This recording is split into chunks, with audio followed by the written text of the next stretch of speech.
ನಮಸ್ಕಾರ. ಎಸ್ ನ್ಯೂಸ್ಗೆ ಸ್ವಾಗತ. ನಾನು ಎಸ್ ದೇವೇಂದ್ರಗೌಡ. ಇಂದಿನ ಮುಖ್ಯಾಂಶಗಳು. ಅಂಬಾಮಠ ಜಾತ್ರೆಗೆ ಬರುವ ಭಕ್ತರಿಗೆ ಸನ್ರೈಸ್ ಕಾಲೇಜು ವಿದ್ಯಾರ್ಥಿಗಳಿಂದ ಆರೋಗ್ಯ ಸೇವೆ.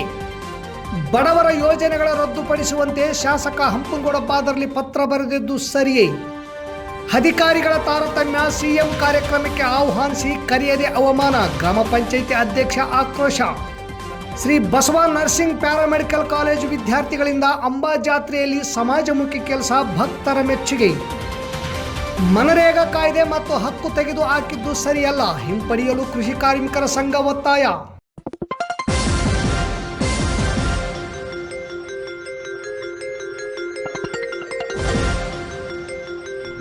ಎಸ್ ನ್ಯೂಸ್, ಇದು ನಿಮ್ಮ ಧ್ವನಿ. ವಾರ್ತೆಗಳ ವಿವರ. ಈ ಭಾಗದ ಸುಪ್ರಸಿದ್ಧ ಸಿದ್ಧಪರ್ವತ ಅಂಬಾಮಠದ ಅಂಬಾದೇವಿ ಜಾತ್ರೆ ಮಹೋತ್ಸವವು ಜನವರಿ 2ರಿಂದ 6ರವರೆಗೆ ನಡೆಯುತ್ತಿದ್ದು, ಜಾತ್ರೆಯ ಅಂಗವಾಗಿ ಭಕ್ತಾದಿಗಳಿಗಾಗಿಯೇ ನಿಯೋಜನೆ ಮಾಡಿರುವ ಹೆಲ್ತ್ ಕಿಯಾಸ್ಕ್ಗಳಲ್ಲಿ ಸನ್ರೈಸ್ ಶಿಕ್ಷಣ ಸಂಸ್ಥೆ ವಿದ್ಯಾರ್ಥಿಗಳು ಜನವರಿ 2ರಿಂದ ಆರೋಗ್ಯ ಸೇವೆಯನ್ನು ನೀಡುತ್ತಾ ಬಂದಿದ್ದು, ಆರೋಗ್ಯ ಇಲಾಖೆಯವರ ಮಾರ್ಗದರ್ಶನದಲ್ಲಿ ನರ್ಸಿಂಗ್ ಪ್ರಾಚಾರ್ಯ ಲಾಜರ್ ಸಿರಿಲ್ ನಾಯಕತ್ವದಲ್ಲಿ ಪ್ರಥಮ ಚಿಕಿತ್ಸೆ, ಆರೋಗ್ಯ, ಶಿಕ್ಷಣ, ಸ್ವಚ್ಛತೆ ಘೋಷಣೆಗಳನ್ನು ಕೂಗಿ ಜಾಗೃತಿ ಅರಿವು ಮೂಡಿಸಲಾಯಿತು. ಬಹಳ ವಿಶೇಷವಾಗಿ ಜಾತ್ರೆಯ ಪ್ರಯುಕ್ತ ಹಗಲು ರಾತ್ರಿ ಡ್ಯೂಟಿ ಮಾಡುತ್ತಿರುವ ಆರಕ್ಷಕರಿಗೆ ತುರ್ತು ಪ್ರಥಮ ಚಿಕಿತ್ಸೆ CPR ಬಗ್ಗೆ ಪ್ರದರ್ಶನ ಮಾಡಿ ತರಬೇತಿ ನೀಡಲಾಯಿತು. ಸನ್ರೈಸ್ ಕಾಲೇಜು ವಿದ್ಯಾರ್ಥಿಗಳ ಈ ಮಹತ್ವದ ಕಾರ್ಯಕ್ಕೆ ಸಾರ್ವಜನಿಕರಿಂದ ಭಾರಿ ಮೆಚ್ಚುಗೆ ವ್ಯಕ್ತವಾಗುತ್ತಿದೆ ಎಂದು ತಾಲೂಕು ಆರೋಗ್ಯ ಅಧಿಕಾರಿಗಳು ತಿಳಿಸಿದರು.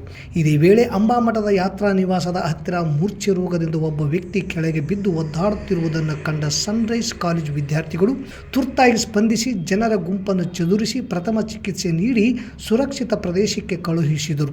ವಿದ್ಯಾರ್ಥಿಗಳ ಈ ಜನಸೇವೆಗೆ ಶಾಸಕ ಹಂಪನಗೌಡ ಬಾದರ್ಲಿ ಮೆಚ್ಚುಗೆ ವ್ಯಕ್ತಪಡಿಸಿದ್ದಾರೆ. ಆಸ್ಪತ್ರೆಗೆ ಹೋಗ್ಬೇಕು, ಏಕೆಂತಂದ್ರೆ ನಾಯಿ ಕೈದ ದಿನನೇ ನಾವು ಏನ್ ಮಾಡ್ಬೇಕಾಗಿರುತ್ತೆ, ಇಂಜೆಕ್ಷನ್ ಅನ್ನ ತೆಗೆದುಕೊಳ್ಳಬೇಕಾಗಿರುತ್ತೆ. ಈ ನಾಯಿ ಕಡಿತದಿಂದ ರೇಬೀಸ್ ಅನ್ನುವ ಕಾಯಿಲೆ ಬರುವಂತ ಸಾಧ್ಯತೆ ಇದೆ. ಈ ನಾಯಿ ಕಡಿತದ ಇಂಜೆಕ್ಷನ್ ಏನಿದೆ ARV ಅಂತ ಕರಿತೀವಿ, ಆಂಟಿ ರೇಬೀಸ್ ವ್ಯಾಕ್ಸಿನ್, ಇದು ಎಲ್ಲ ಸರ್ಕಾರಿ ಆಸ್ಪತ್ರೆ, ಆಮೇಲೆ ಬೇರೆ ತಪ್ಪಲ ತಿನ್ಸೋದು, ಈ ತರ ಕ್ರಮಗಳನ್ನ ಮಾಡ್ತೀವಿ. ನಮ್ಮಲ್ಲಿ ಏನಿದೆ ಅಂತಂದ್ರೆ ಬಹಳಷ್ಟು ವಿಷಕಾರಿ ಅಲ್ಲದ ಹಾವುಗಳು ಬಹಳ ಇದಾವೆ. ವಿಷ ಇರಂತ ಹಾವುಗಳು ಕೆಲವೊಂದಿದಾವೆ. ನಾಗರಾವು ಮುಂತಾದ ಹಾವುಗಳು ವಿಷಭರಿತವಾಗಿರ್ತವೆ, ಬೇರೆ ಕೆಲವು ಹಾವುಗಳು ವಿಷ ಇರಲ್ಲ. ಅಂತ ಟೈಮಲ್ಲಿ ನಾವ್ ಏನ್ ಮಾಡ್ತೀವಿ, ಗಿಡ ಹಾಕ್ಸರಲ್ಲಿ ಹೋಗ್ತೀವಿ, ಆ ಗಿಡನ ಹಾಕ್ಸ್ತೀವಿ. ಆಕ್ಚುಲಿ ಅದು ವಿಷಪೂರಿತ ಹಾವನೇ ಆಗಿರಲ್ಲ. ಅಂತ ಟೈಮ್ನಲ್ಲಿ ಆ ಭಕ್ತಿ ಏನಾಗ್ತಾನೆ, ಬದುಕುಳಿತಾನೆ. ಅದೇ ವಿಷ ಇರಂತ ಹಾವು ಆದ್ರೆ ಅವ್ರು ಏನೇನ್ ಮಾಡ್ತಾರೆ ಅಂತಂದ್ರೆ, ಲಾಸ್ಟ್ ಸಂದರ್ಭದಲ್ಲಿ ನೀವು ಆಸ್ಪತ್ರೆಗೆ ಹೋಗ್ರಿ ಅಂತ ನಿಮ್ಮನ್ನ ಕಳಿಸ್ಕೊಡ್ತಾರೆ. ಯಾವಾಗ್ಲೂ ಎಷ್ಟು ತುರ್ತಾಗಿ ನಾವು ಆಸ್ಪತ್ರೆಗೆ ಹೋಗಿ ಚಿಕಿತ್ಸೆಯನ್ನ ತೆಗೆದುಕೊಳ್ತೀವೋ ಅಷ್ಟು ಬೇಗ ನಾವು ಗುಣಮುಖ ಆಗ್ಲಿಕ್ಕೆ ಚಾನ್ಸ್ ಇದೆ. ಪರಿಶಿಷ್ಟ ಪಂಗಡ, ಪರಿಶಿಷ್ಟ ಜಾತಿ, ಅಲ್ಪಸಂಖ್ಯಾತರು, ಹಿಂದುಳಿದ ವರ್ಗಗಳನ್ನು ಮುಖ್ಯವಾಹಿನಿಗೆ ತರಲು ಬೋರ್ವೆಲ್ ವಾಹನಗಳನ್ನು, ಕಾರುಗಳು ಸೇರಿದಂತೆ ಪ್ರತಿ ಯೋಜನೆಗಳ ಪಟ್ಟಿಯನ್ನು ಶಾಸಕ ಹಂಪನಗೌಡ ಬಾದರ್ಲಿ ರದ್ದುಪಡಿಸಿದ್ದು ಎಷ್ಟು ಸರಿ ಎಂದು ಕೆಪಿಸಿಸಿ ST ಘಟಕದ ರಾಜ್ಯ ಕಾರ್ಯದರ್ಶಿ ವೆಂಕಟೇಶ್ ರಾಗಲ್ಪರ್ವಿ ಆಕ್ರೋಶ ವ್ಯಕ್ತಪಡಿಸಿದರು. ನಗರದ ಪತ್ರಿಕಾ ಭವನದಲ್ಲಿ ಮಂಗಳವಾರದಂದು ಸುದ್ದಿಗೋಷ್ಠಿ ನಡೆಸಿ ಮಾತನಾಡಿದ ಅವರು, ಶಾಸಕ ಹಂಪನಗೌಡರೇ, SC ST OBC ಅಲ್ಪಸಂಖ್ಯಾತ ವರ್ಗದ ಜನರು ನಿಮಗೆ ಮತ ಹಾಕಿಲ್ವಾ? ಅವರಿಂದ ನೀವು ಗೆದ್ದಿಲ್ವಾ? ನೀವು ಇದೇ ರೀತಿ ವಿರೋಧಿ ನೀತಿಯನ್ನು ಮುಂದುವರಿಸಿದರೆ ನಾವು ಕೂಡ ಮುಂದೆ ಚುನಾವಣೆಯಲ್ಲಿ ನಿಮಗೆ ತಕ್ಕ ಉತ್ತರ ಕೊಡಬೇಕಾಗುತ್ತದೆ. ವಿಧಾನ ಪರಿಷತ್ ಸದಸ್ಯ ಬಸನಗೌಡ ಬಾದರ್ಲಿಯವರು ಬಡವರಿಗೆ, ಶ್ರಮಿಕರಿಗೆ, ಹಿಂದುಳಿದವರಿಗೆ ಸರ್ಕಾರದ ಮಟ್ಟದಲ್ಲಿ ಶ್ರಮವಹಿಸಿ ಕಾರುಗಳನ್ನು ಹಾಗೂ ಬೋರ್ವೆಲ್ಗಳ ಯೋಜನೆಗಳ ತಂದು ಬಡವರಿಗೆ ಹಂಚುವುದು ತಪ್ಪಾ? ನೀವು ಇದನ್ನು ವಿರೋಧ ಯಾಕೆ ಮಾಡುತ್ತೀರಿ ಶಾಸಕರೇ? ನೀವು ನಿಮ್ಮ ಬೆಂಬಲಿಗರಿಗೆ, ಅಭಿಮಾನಿಗಳಿಗೆ, ಹಿತೈಷಿಗಳಿಗೆ, ಕಾರ್ಯಕರ್ತರಿಗೆ ಇಂತಹ ಯೋಜನೆಗಳನ್ನು ಕೊಡಿಸಿ, ಆದರೆ ಯಾಕೆ ವಿರೋಧ ಮಾಡುತ್ತಿದ್ದೀರಿ ಎಂದು ಪ್ರಶ್ನಿಸಿದರು. ಈ ಸಂದರ್ಭದಲ್ಲಿ ಕಾಂಗ್ರೆಸ್ ಪಕ್ಷದ SC ಸೆಲ್ ಘಟಕದ ಅಧ್ಯಕ್ಷ ಅಮರೇಶ್ ಗಿರ್ಜಾಲಿ, ವಿರುಪಣ್ಣ ಚೆನ್ನಳ್ಳಿ, ಈರಣ್ಣ ಹುಲಗುಂಚಿ, ತಿಮ್ಮಣ್ಣ ನಾಯಕ್ ದುಮತಿ, ಪ್ರಕಾಶ್ ಸೋಮಲಾಪುರ್, ಹನುಮಂತ ಕರ್ನಿ, ನಿರುಪಾದಿ ಶಾಸಲಮರಿ, ತಿಮ್ಮಣ್ಣ ಸಾಸಲಮರಿ, ಸಿದ್ದಪ್ಪ ಸೋಮಲಾಪುರ್, ವೆಂಕಟೇಶ್ ಪುಲ್ದಿನ್ನಿ, ಅಶೋಕ್ ಗೊರೆಬಾಳ ಸೇರಿದಂತೆ ಅನೇಕರು ಉಪಸ್ಥಿತರಿದ್ದರು. ನಾಯಕರಾಗಿರ್ತಕ್ಕಂಥ ಶಾಸಕರು ವಿಧಾನ ಪರಿಷತ್ನ ಬಸನಗೌಡ ಬಾದರ್ಲಿ ಅವರು ಶಾಸಕರಾದ ಮೇಲೆ ಅದಕ್ಕಿಂತ ಮುಂಚೆ ನಮ್ಮೆಲ್ಲ ವರ್ಗದ ಯುವ ಮಿತ್ರರಿಗೆ, ನಿರುದ್ಯೋಗಿ ಯುವಕರಿಗೆ ಆರ್ಥಿಕವಾಗಿ ಸ್ವಾವಲಂಬಿ ಆಗಬೇಕು, ಅವರು ಕೂಡ ಸಮಾಜದ ಮುಖ್ಯವಾಹಿನಿಯಲ್ಲಿ ಬರಬೇಕಂತಕ್ಕಂಥ ಉದ್ದೇಶ ಇಟ್ಕೊಂಡು ಸರ್ಕಾರದ ವಿವಿಧ ಯೋಜನೆಗಳನ್ನು ಸತತವಾಗಿ ತರ್ತಕ್ಕಂಥ ಕೆಲಸ ಮಾಡ್ಕೊಂಡು ಬಂದಿದ್ದಾರೆ. ಅದು ಪ್ರಮುಖವಾಗಿ ನಮ್ಮ ಸಿಂಧನೂರು ಇತಿಹಾಸದಲ್ಲಿ ಸಾರಥಿ ಯೋಜನೆ ಅಡಿಯಲ್ಲಿ ಅತ್ಯಧಿಕ ಕಾರುಗಳನ್ನು ಕೊಡಿಸತಕ್ಕಂಥದ್ದಾಗಿರ್ಬೋದು. ಪ್ರಮುಖವಾಗಿ ಈ ಭಾಗದಲ್ಲಿ ಎಲ್ಲ ನಮ್ಮ ರೈತಾಪಿ ಮಿತ್ರರಿಗೆ ಅವರ ಕೃಷಿ ಮುಖಾಂತರ ಅವರ ಜೀವನ ಸಮೃದ್ಧಿ ಆಗಲಿ, ಆರ್ಥಿಕವಾಗಿ ಸಬಲರಾಗಲಿ ಅಂತಕ್ಕಂಥ ಉದ್ದೇಶಿಸಿಕೊಂಡು ಇತಿಹಾಸ ನಮ್ಮ ಸಿಂಧನೂರು ತಾಲೂಕಿನಲ್ಲಿ ಸುಮಾರು 125 ಬೋರ್ವೆಲ್ಗಳು ತರ್ತಕ್ಕಂಥ ಕೆಲಸ ಮಾನ್ಯ ಶಾಸಕರಾಗಿರ್ತಕ್ಕಂಥ ಬಸನಗೌಡ ಬಾದರ್ಲಿ ಅವರು ಮಾಡ್ತಾ ಇದ್ದಾರೆ. ಕರ್ನಾಟಕದ ಸಾಮಾನ್ಯ ಜನರಿಗೂ ಕೂಡ ಪಂಚ ಗ್ಯಾರಂಟಿಗಳ ಮುಖಾಂತರ ಅವರ ಜೀವನ ಅಭಿವೃದ್ಧಿಗೆ ಪೂರಕವಾಗಿ ಯೋಜನೆಗಳನ್ನು ರೂಪಿಸಿರ್ತಕ್ಕಂಥದ್ದು. ಇವತ್ತು ವಿಶೇಷವಾಗಿ ಗೃಹ ಜ್ಯೋತಿಯಲ್ಲಿ 1,64,00,000 ಮನೆಗಳಿಗೆ ಈ ವರ್ಗ ಸೇರಿ ಇತರೆ ಸಾಮಾನ್ಯ ವರ್ಗದ ಬಡವರಿಗೂ ಕೂಡ ಅನ್ವಯವಾಗಲಿ ಅಂತಕ್ಕಂಥ ಉದ್ದೇಶಿಸಿಕೊಂಡು ಇವತ್ತು ಗೃಹ ಜ್ಯೋತಿ ಆಗಿರ್ಬೋದು. ಅದರಲ್ಲಿ ಪ್ರಮುಖವಾಗಿ 1,24,00,000 ಮಹಿಳೆಯರಿಗೆ ಗೃಹಲಕ್ಷ್ಮಿಗೆ ಪ್ರತಿ ತಿಂಗಳ 2,000 ರೂಪಾಯಿದಂತೆ ಹಣವನ್ನು ನೀಡತಕ್ಕಂಥದ್ದಾಗಿರ್ಬೋದು.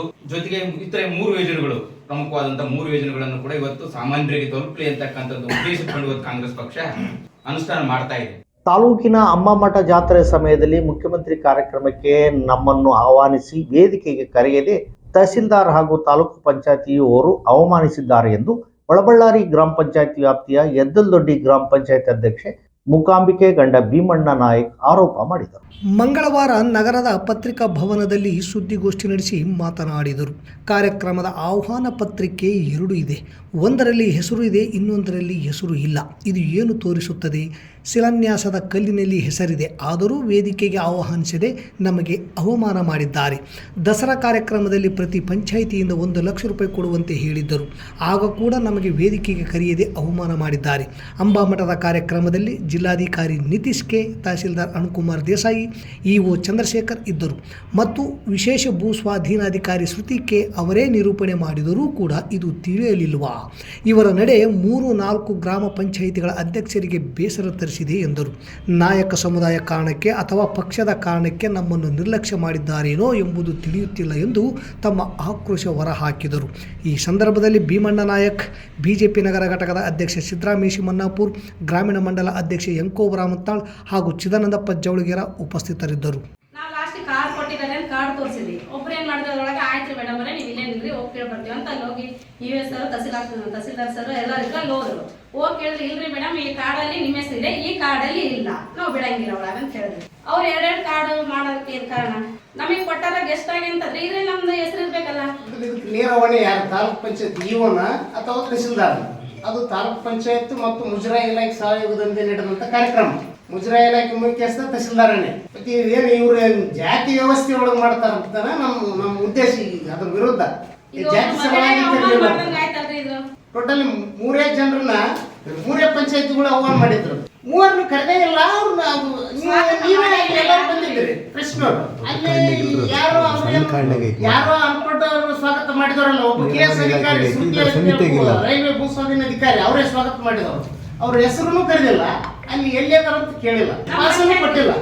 ಧಾರ್ಮಿಕ ದತ್ತಿ ಇಲಾಖೆ, ಅಂಬಾದೇವಿ ವ್ಯವಸ್ಥಾಪನಾ ಸಮಿತಿ ಹಾಗೂ ಸಿಂಧನೂರು ತಾಲೂಕು ಆಡಳಿತ ಅಂಬಾಮಠ ಅಂಬಾದೇವಿ ಜಾತ್ರೆ ಮಹೋತ್ಸವದಲ್ಲಿ ಶ್ರೀ ಬಸವ ನರ್ಸಿಂಗ್ ಪ್ಯಾರಾಮೆಡಿಕಲ್ ಕಾಲೇಜಿನ ವಿದ್ಯಾರ್ಥಿಗಳಿಂದ ಜಾತ್ರೆಗೆ ಬರುವ ಭಕ್ತಾದಿಗಳಿಗೆ ಆರೋಗ್ಯ ಜಾಗೃತಿ ಮೂಡಿಸಿ ಸಮಾಜಮುಖಿ ಸೇವೆಯಲ್ಲಿ ವಿದ್ಯಾರ್ಥಿಗಳ ಪಾತ್ರ ಶ್ಲಾಘನೀಯ ಎಂದು ಕಾಲೇಜು ಆಡಳಿತ ಮಂಡಳಿ ತಿಳಿಸಿದೆ. ಅಂಬಾಮಠದ ಅಂಬಾದೇವಿಯ ಜಾತ್ರೆಯ ಅಂಗವಾಗಿ ಶ್ರೀ ಬಸವ ನರ್ಸಿಂಗ್ ಮತ್ತು ಪ್ಯಾರಾಮೆಡಿಕಲ್ ಕಾಲೇಜಿನ ವಿದ್ಯಾರ್ಥಿಗಳಿಂದ ಆರೋಗ್ಯ ಜಾಗೃತಿ ಕಾರ್ಯಕ್ರಮವನ್ನು ಅತ್ಯಂತ ಯಶಸ್ವಿಯಾಗಿ ಆಯೋಜಿಸಲಾಯಿತು. ಜಾತ್ರೆಗೆ ಆಗಮಿಸಿದ ಭಕ್ತಾದಿಗಳು ಹಾಗೂ ಸಾರ್ವಜನಿಕರಿಗೆ ಆರೋಗ್ಯ, ಸ್ವಚ್ಛತೆ, ರೋಗ ನಿರೋಧಕ ಕ್ರಮಗಳ ಬಗ್ಗೆ ಅರಿವು ಮೂಡಿಸಲಾಯಿತು. ಕಾರ್ಯಕ್ರಮದಲ್ಲಿ ವೈಯಕ್ತಿಕ ಸ್ವಚ್ಛತೆ, ಸಮತೋಲನ ಆಹಾರದ ಮಹತ್ವ, ಸಾಂಕ್ರಾಮಿಕ ರೋಗಗಳ ತಡೆ, ರಕ್ತದೊತ್ತಡ ಹಾಗೂ ಮಧುಮೇಹ ನಿಯಂತ್ರಣ ಕುರಿತು ಮಾಹಿತಿ ನೀಡಲಾಯಿತು. ವಿದ್ಯಾರ್ಥಿಗಳು ನೇರ ಸಂವಾದ, ಪೋಸ್ಟರ್ಗಳು ಮತ್ತು ಮಾಹಿತಿ ಪತ್ರಿಕೆಗಳ ಮೂಲಕ ಸಾರ್ವಜನಿಕರಿಗೆ ಆರೋಗ್ಯದ ಬಗ್ಗೆ ವಿವರಿಸಿದರು. ಈ ವೇಳೆ ಕ್ಷೇತ್ರ ಆರೋಗ್ಯ ಶಿಕ್ಷಣಾಧಿಕಾರಿ ಗೀತಾ ಹಿರೇಮಠ್, ಶಿಶು ಅಭಿವೃದ್ಧಿ ಯೋಜನಾಧಿಕಾರಿ ಲಿಂಗನಗೌಡ, ಕಾಲೇಜು ಕಾರ್ಯದರ್ಶಿ MB ಬಸವರಾಜ್, ಉಪನ್ಯಾಸಕರಾದ ಕವಿತಾ, ಮಂಜುಳಾ, ಮೇಘ, ಸಂಸುದ್ದೀನ್ ಬೇಗಂ, ಮಂಜುನಾಥ್, ಲಾಜರ್ ಸಿರಿಲ್ ಮತ್ತು ವೈದ್ಯಕೀಯ ಇಲಾಖೆಯ ಸಿಬ್ಬಂದಿಗಳು ಮಾರ್ಗದರ್ಶನದಲ್ಲಿ ನಡೆದ ಈ ಕಾರ್ಯಕ್ರಮಕ್ಕೆ ಸಾರ್ವಜನಿಕರಿಂದ ಉತ್ತಮ ಸ್ಪಂದನೆ ವ್ಯಕ್ತವಾಯಿತು. 2004-05ರಲ್ಲಿ ಎಡಪಕ್ಷಗಳ ಬೆಂಬಲದ ಮೇಲೆ ಆಧಾರವಾಗಿದ್ದ ಮನಮೋಹನ್ ಸಿಂಗ್ ಸರ್ಕಾರ ಉದ್ಯೋಗ ಖಾತ್ರಿ ಕಾಯ್ದೆ ಜಾರಿಗೊಳಿಸಿತು. ಈ ಕಾಯ್ದೆ ಗ್ರಾಮೀಣ ಕೃಷಿ ಕಾರ್ಮಿಕರಿಗೆ ವರದಾನವಾಗಿತ್ತು. ಇದನ್ನು ಬಿಜೆಪಿ ನೇತೃತ್ವದ ಸರ್ಕಾರ ಬದಲಿಸುತ್ತಿರುವುದನ್ನು ಖಂಡಿಸಿ ಇಂದು ಕರ್ನಾಟಕ ಕೃಷಿ ಮತ್ತು ಗ್ರಾಮೀಣ ಕಾರ್ಮಿಕರ ಸಂಘದಿಂದ ಸಾಲ್ಗುಂದ ಮತ್ತು ದಡೇಸ್ಕೂರ್ ಹಾಗೂ ಯುರ್ಪಾಪುರ್ ಪಂಚಾಯಿತಿ PDOಗಳ ಮೂಲಕ ಮಾನ್ಯ ಪ್ರಧಾನಮಂತ್ರಿಗಳಿಗೆ ಮನವಿ ಪತ್ರ ಸಲ್ಲಿಸಲಾಯಿತು. ಎಡಪಕ್ಷಗಳ ಒತ್ತಡದ ಹಿನ್ನೆಲೆಯಲ್ಲಿ ಮೂಡಿಬಂದ ಮನರೇಗಾವನ್ನು ಆಗಿನ ಕಾಂಗ್ರೆಸ್ ಸರ್ಕಾರ ಜಾರಿ ಮಾಡಿ ಗ್ರಾಮೀಣ ಕಾರ್ಮಿಕರಿಗೆ ಉದ್ಯೋಗದ ಖಾತ್ರಿ ನೀಡಿತ್ತು. ಉದ್ಯೋಗ ಮನರೇಗಾದಲ್ಲಿ ಹಕ್ಕಾಗಿತ್ತು. ಕೆಲಸ ಕೇಳಿದ ಮೇಲೆ ಕೆಲಸ ಒದಗಿಸಬೇಕು, ಇಲ್ಲದಿದ್ದಲ್ಲಿ ನಿರುದ್ಯೋಗ ಭತ್ಯೆ ನೀಡಬೇಕು ಎಂದು ಕಾನೂನಿನಲ್ಲಿತ್ತು. ಈ ಮೂಲಭೂತ ಹಕ್ಕನ್ನೇ ಈಗಿನ ಜಿ ಕಾಯ್ದೆ ಕಿತ್ತು ಹಾಕಿದೆ. ಹಣ ಇರುವವರಿಗೆ ಮಾತ್ರ ಕೆಲಸ ಎಂದಿದೆ ಮತ್ತು ವಿಕೇಂದ್ರೀಕರಣದ ಮೂಲ ತತ್ವ ಗ್ರಾಮ ಪಂಚಾಯಿತಿಗಳಿಗೆ ಮನರೇಗಾದಲ್ಲಿ ತೀರ್ಮಾನ ತೆಗೆದುಕೊಳ್ಳುವುದನ್ನು ಹೊಸ ಕಾಯ್ದೆ ಬದಲಾಯಿಸಿ ಗುತ್ತಿಗೆದಾರರಿಗೆ ನೀಡುವ ಯೋಜನೆ ರೂಪಿಸಿದೆ. ಮೊದಲಿನ ಕೇಂದ್ರ ಸರ್ಕಾರ ನೀಡುತ್ತಿದ್ದ ಅನುದಾನ ಬದಲಾಯಿಸಿ ಈಗ 60% ಕೇಂದ್ರ ಸರ್ಕಾರ, 40% ರಾಜ್ಯ ಸರ್ಕಾರ ಎಂದು ಬದಲಿಸಿದ್ದು, ಇದರಿಂದ ರಾಜ್ಯ ಸರ್ಕಾರಗಳ ಮೇಲೆ ಆರ್ಥಿಕ ಹೊರೆ ಹೆಚ್ಚಾಗಲಿದೆ. ಹೊಸ ಕಾಯ್ದೆ ರದ್ದುಪಡಿಸಿ ಹಿಂದಿನ ಮನರೇಗಾವನ್ನು ಜಾರಿಗೊಳಿಸಿ ಅದರಲ್ಲಿರುವ ನ್ಯೂನತೆಗಳನ್ನು ಬದಲಾಯಿಸಿ ನಗರ ಪ್ರದೇಶಕ್ಕೆ ವಿಸ್ತರಿಸುವುದು, 200 ದಿನಗಳಿಗೆ ಮಾನವ ದಿನಗಳನ್ನು ಹೆಚ್ಚಿಸುವುದು, 600 ರೂಪಾಯಿ ಕೂಲಿ ಹೆಚ್ಚಿಸುವ ಮಾರ್ಪಾಡು ಮಾಡಲು ಕರ್ನಾಟಕ ಕೃಷಿ ಮತ್ತು ಗ್ರಾಮೀಣ ಕಾರ್ಮಿಕರ ಸಂಘ ಒತ್ತಾಯಿಸಿ ಇಂದು ಸಾಲ್ಗುಂದ ಮತ್ತು ಧಳೇಸೂಗೂರು, ವಿರುಪಾಪುರ್ ಗ್ರಾಮ ಪಂಚಾಯಿತಿ ಮೂಲಕ ಪ್ರಧಾನಮಂತ್ರಿಗಳಿಗೆ ಮನವಿ ಸಲ್ಲಿಸಲಾಯಿತು. ಈ ಸಂದರ್ಭದಲ್ಲಿ ಮುಖಂಡರಾದ ಅಪ್ಪಣ್ಣ ಕಾಂಬ್ಳೆ, ಶಂಕರಪ್ಪ ಕೆಂಗಲ್, ಹುಸೇನಪ್ಪ ಧಳೇಸೂಗೂರು, ಯಲ್ಲಪ್ಪ, ಮಲ್ಲಮ್ಮ, ಮೌನಮ್ಮ, ಕಾಜಾಬಿ, ಜೈನಾಬಿ, ಪಾರ್ವತಮ್ಮ, ಶಾದಿ ಅಲಿ, ಮದರಬಿ, ಈ ಬಳೇಶ್, ರಾಜಸಾಬ್, ಯಲ್ಲಪ್ಪ ಮೇಗಳಮನಿ, ರಾಜಪ್ಪ, ವೀರೇಶ್, ಚಿದಾನಂದಪ್ಪ, ಹನುಮೇಶ್ ಮೇಗಳಮನಿ, ಕರಿಯಮ್ಮ, ಹನುಮಂತ, ಸತ್ಯಪ್ಪ, ಗಂಗಮ್ಮ, ದುರ್ಗಮ್ಮ ಸೇರಿದಂತೆ ಅನೇಕರಿದ್ದರು. ಬಿಜೆಪಿ ಸರ್ಕಾರಕ್ಕೆ ಧಿಕ್ಕಾರ. ಬಂಧುಗಳೇ, ಇವತ್ತಿನ ಇಲ್ಲಿ ನಿಮ್ಮ ಬಗಲಾಗ ಅಂಬಾದೇವಿ ಜಾತ್ರೆ ಇದ್ದ ಸಲುವಾಗ, ಇಲ್ಲಿ ಇರುವಂತ ಅಂಬಾದೇವಿ ಜಾತ್ರೆ ಇರೋ ಸಲುವಾಗ ಇಲ್ಲಿ ಆಕ್ಚುಲಿ ಈ ವಿಷಯನ ಹಳ್ಳಿಲಿಂದ ತಾಲೂಕು ಮತ್ತು ಜಿಲ್ಲಾ ಮಟ್ಟದಲ್ಲಿ ಈಗ ಆಲ್ರೆಡಿ ಇದು ಹೊಂಟೈತೆ. ಯಾಕೆ ಹೊಂಟೈತೆ?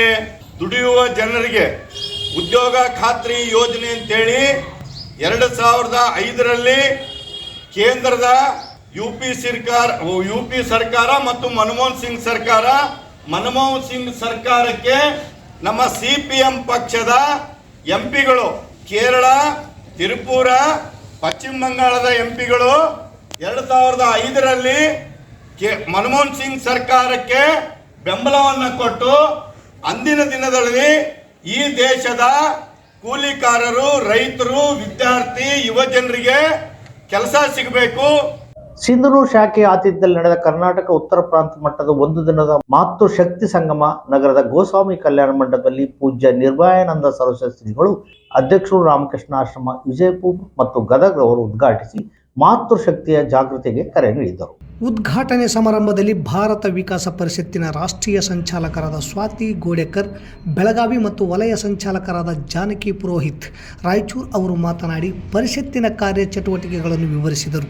ಸಿಂಧನೂರು ಶಾಖೆಯ ಅಧ್ಯಕ್ಷರಾದ ಡಾಕ್ಟರ್ ಚನ್ನನಗೌಡ ನೇತ್ರ ತಜ್ಞರು ಉಪಸ್ಥಿತರಿದ್ದರು ಮತ್ತು ಪ್ರಾಂತ ಅಧ್ಯಕ್ಷರಾದ SS ಹಿರೇಮಠ್ ಅವರು ಅಧ್ಯಕ್ಷತೆ ವಹಿಸಿ ಮಾತೆಯರ ಸಂಸ್ಕೃತಿ ಸಂಸ್ಕಾರಗಳು ನಮ್ಮ ಸಮಾಜದ ಪ್ರಗತಿಗೆ ಬುನಾದಿಗಳಾಗಿವೆ ಎಂದು ಮಾತನಾಡಿದರು. ಸಮಾರಂಭದಲ್ಲಿ ಸ್ತ್ರೀಪರ ಕಾಳಜಿಗಳಿಗೆ ಪ್ರೇರಕರಾದ ಮತ್ತು ವಿವಿಧ ಕ್ಷೇತ್ರಗಳ ಮಹಿಳಾ ಸಾಧಕಿಯರಾದ ಶಕುಂತಲಾ ನಾಗರೆಡ್ಡಪ್ಪ, ಅನ್ನಪೂರ್ಣಮ್ಮ ಮುಳ್ಳೂರು, ಸ್ವಾತಿ ಗೋಡೆಕರ್ ಮತ್ತು ಜಾನಕಿ ಪುರೋಹಿತರನ್ನು ಸನ್ಮಾನಿಸಲಾಯಿತು. ಡಾಕ್ಟರ್ ಶಕುಂತಲಾ ಪಾಟೀಲ್ ವೈದ್ಯಾಧಿಕಾರಿಗಳು ಇವರು ಮಹಿಳೆಯರ ದೈಹಿಕ ಮತ್ತು ಮಾನಸಿಕ ಆರೋಗ್ಯದ ಕುರಿತು ಮತ್ತು ವಾಣಿ ಪಾಟೀಲ್ ರಾಯಚೂರು ಅವರು ಮಹಿಳೆ ಮತ್ತು ಸಮಾಜ ವಿಷಯದ ಕುರಿತು ವಿಶೇಷ ಉಪನ್ಯಾಸ ನೀಡಿದರು. ಸಮಾರೋಪ ಸಮಾರಂಭದಲ್ಲಿ ಮಂಜುಳಾ ಪಾಟೀಲ್, ಶಾಖಾ ಉಪಾಧ್ಯಕ್ಷರು ಮಹಿಳಾ ಪರ ಚಿಂತನೆಗಳನ್ನು ಹಂಚಿಕೊಂಡರು. ಒಂದು ದಿನದ ಜಾಗೃತ ಮಹಿಳಾ ಸಮಾವೇಶವು ಒಂದೇ ಮಾತರಂ ಗೀತೆಯೊಂದಿಗೆ ಪ್ರಾರಂಭವಾಗಿ ರಾಷ್ಟ್ರಗೀತೆಯೊಂದಿಗೆ ಮುಕ್ತಾಯವಾಯಿತು. ಪ್ರಾಂತ ಮಹಿಳಾ ಸಂಚಾಲಕರಾದ ಸಹನಾ ಹಿರೇಮಠ್ ವಕೀಲರು ಸಾಧಕಿಯರ ಸಾಧನೆಗಳ ಕುರಿತು ಪರಿಚಯಿಸಿದರು. ಶಾಖೆಯ ಮಹಿಳಾ ಪ್ರಮುಖರಾದ ಮಂಜುಳಾ ಪಾಟೀಲ್, ಶೋಭಾ ವಸ್ತ್ರದ್, ಹೇಮಲತಾ ಜೋಳದರಾಶಿ, ತಿರುಪತಿ ಜೋಶಿ, ಡಾಕ್ಟರ್ ಮಧುಮತಿ ದೇಶಪಾಂಡೆ, ಕವಿತಾ ಹಿರೇಮಠ್ ಅವರು ಉಪಸ್ಥಿತರಿದ್ದರು. ಬೆಳಗಾವಿ, ಗಂಗಾವತಿ, ರಾಯಚೂರು, ಹೊಸಪೇಟೆ, ಮಾನ್ವಿ ಮತ್ತು ಮಸ್ಕಿ ಶಾಖೆಯ ಮಹಿಳಾ ಪ್ರತಿನಿಧಿಗಳು ಭಾಗವಹಿಸಿದ್ದರು. ಮತ್ತೊಮ್ಮೆ ಮುಖ್ಯಾಂಶಗಳು. ಅಂಬಾಮಠ ಜಾತ್ರೆಗೆ ಬರುವ ಭಕ್ತರಿಗೆ ಸನ್ರೈಸ್ ಕಾಲೇಜು ವಿದ್ಯಾರ್ಥಿಗಳಿಂದ ಆರೋಗ್ಯ ಸೇವೆ. ಬಡವರ ಯೋಜನೆಗಳ ರದ್ದುಪಡಿಸುವಂತೆ ಶಾಸಕ ಹಂಪನಗೌಡ ಬಾದರ್ಲಿ ಪತ್ರ ಬರೆದಿದ್ದು ಸರಿಯೇ? ಅಧಿಕಾರಿಗಳ ತಾರತಮ್ಯ, ಸಿಎಂ ಕಾರ್ಯಕ್ರಮಕ್ಕೆ ಆಹ್ವಾನಿಸಿ ಕರೆಯದೆ ಅವಮಾನ, ಗ್ರಾಮ ಪಂಚಾಯಿತಿ ಅಧ್ಯಕ್ಷ ಆಕ್ರೋಶ. Shri Basava nursing paramedical college ವಿದ್ಯಾರ್ಥಿಗಳಿಂದ ಅಂಬಾ ಜಾತ್ರೆಯಲ್ಲಿ ಸಮಾಜಮುಖಿ ಕೆಲಸ, ಭಕ್ತರ ಮೆಚ್ಚುಗೆ. ಮನರೇಗಾ ಕಾಯ್ದೆ ಮತ್ತು ಹಕ್ಕು ತೆಗೆದು ಹಾಕಿದ್ದು ಸರಿಯಲ್ಲ, ಹಿಂಪಡೆಯಲು ಕೃಷಿ ಕಾರ್ಮಿಕರ ಸಂಘ ಒತ್ತಾಯ. ಇಲ್ಲಿಗೆ ವಾರ್ತಾ ಪ್ರಸಾರ ಮುಕ್ತಾಯವಾಯಿತು. ನಿರಂತರ ಸುದ್ದಿಗಾಗಿ ವೀಕ್ಷಿಸಿ ಎಸ್ ನ್ಯೂಸ್. ಇದು ನಿಮ್ಮ ಧ್ವನಿ. ನಮಸ್ಕಾರ.